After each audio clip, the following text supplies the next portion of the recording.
नमस्कार, स्वागत है आप लोग का सखी संगीत में। एक छोटा सा तिलक के गीत सुनाने जा रहे हैं। अंगना में आइला, अंगना में आइला, बैठ जा संभाल के जा जार के।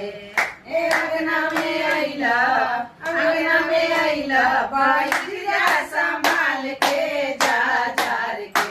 आंगन देखा आँख फाड़ के जा जार के, आंगन देखा आँख फाड़ के जा जार के।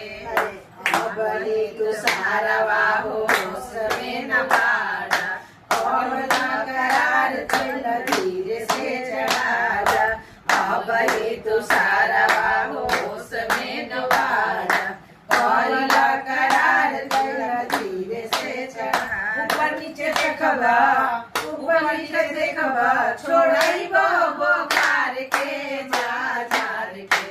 आंगन देखा आँख फाड़ के जा जार के, आंगन देखा आँख फाड़ के जा जार के। सारावा के मुँह देख कोयला के ढेरी, मन करे नहीं के आंगन से ढेरी।